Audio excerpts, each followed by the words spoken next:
Avis and I have thought a lot about you, Jean. I know you feel neglected. You're a great actress. You're respected all across town, but you've never really broken through. And here you are, under contract, just spinning your wheels. So you're going to fire me? No. I'm giving you a picture. A role that will finally do you justice and take you to that next level. A juicy role that could win you the Oscar. Hey, y'all, I'm back with Mira Sorvino, and that was a look at her in Hollywood on Netflix. So, Mira, who's your character based on? Is it anyone in particular? My character, her name is Jean Crandall.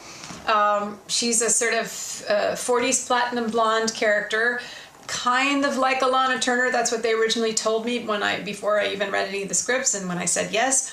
But she's not Lana Turner, because Lana Turner was like the perfect Hollywood survivor. And Jean is a little softer. She's not as much of like an indomitable winner no matter what. She's really a good egg. Like, she actually cares about all the younger actors that she works with. She's been through the system, through the ringer, and so she has all this empathy for them. And I do think that maybe Ryan Murphy and Janet Mock used this character to talk about Me Too, because she's in this imbalance of power relationship with a studio head played by Rob Reiner. And although it's comedic and although it is consensual, it's still, he has all the power, she has none. And I think that they want to talk about how things need to change. And she is an exemplar of someone who's decided, okay, I'm going to start being honest. I'm going to start being strong, and chips fall where they may. I'm going to tell the truth. And so she apologizes to Avis, who's the wife of Rob Reiner's character. And instead of like putting her out to pasture because she's of a certain age and she's sort of on, just on the sort of the downside of her popularity and her connections, instead, they reward her for her talent and her goodness, and it's a meritocracy that they've created through this sisterhood. So it's sort of a utopia of what solidarity between women could be.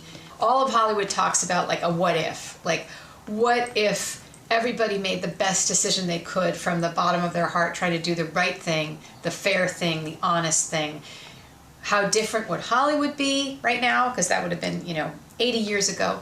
And how different would the whole world be? Because, entertainment influences people and how they live. So I just think Hollywood, the show, is just a beautiful show, and I think it's very inspiring, and it's sort of urging us on to keep going the distance. We're sort of halfway there in terms of representation and fairness. We can go the whole 9 yards.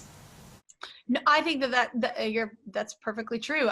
The show it's kind of a reimagining of what entertainment, like you said, would be like if we would have, been more inclusive in the 1940s. So, but speaking of that, you mentioned the Me Too movement, how it kind of speaks to that a bit. So you've been pretty active in the Me Too movement and have worked hard to get laws changed. And that's what I mean by being active. It's not just speaking out. You're like actually working on a legislative level. So what's the latest on your work there?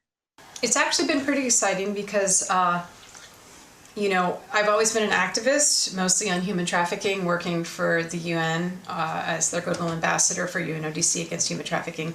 And I was involved in a lot of legislative pushes with them.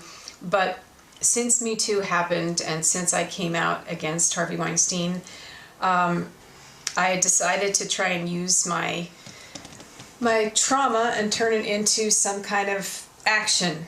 And that feels pretty great. So over the past 2 years, I have been able, 2.5 years, to help get 10 laws passed and enacted, both here in California and in New York.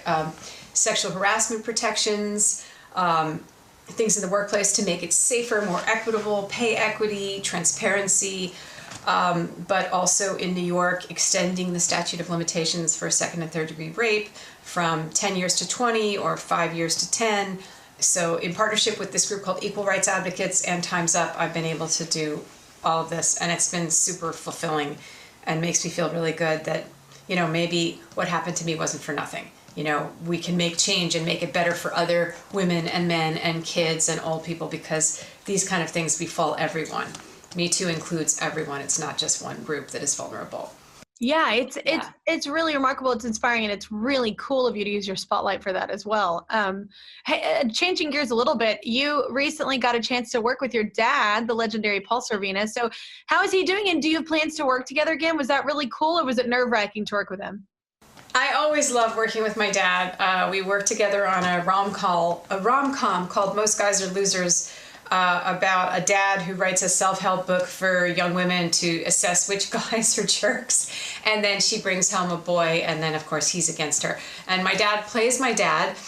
Interestingly, my dad decided at the 11th hour that to make his character more, how he saw him, that he was going to be Italian from Italy. And I was playing an Italian girl from the Chicago area with this sort of Chicago Italian accent.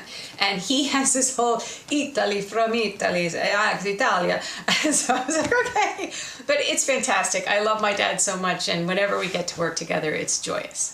I mean, and it's got to be really cool too that, you've followed in his footsteps in the entertainment world. Like even us having kids, like if any of your kids are interested, it's always interesting, like when you feel like you've touched your family in that sense. All right. Well, great to talk with you, Mira. I'm such a fan of yours. Y'all can all check out Hollywood on Netflix right now. You got to watch it. It's really killer. Subscribe to my channel. Subscribe to my channel. Subscribe to my channel. Subscribe to my channel. Please don't make me keep going. Kapag Facebook, pwede naman gagawin. I-click ang subscribe button at like, comment, and share. Follow viewers at playlist ng video. Mga Kafiveeva, Kafiveeva laging kakasama kahit kailan, kahit saan. Ito ang mga programa ang mapapanood. Also available on Plus TV, Google Play Store, and App Store. Sa Kafiveeva On Demand and Online Live.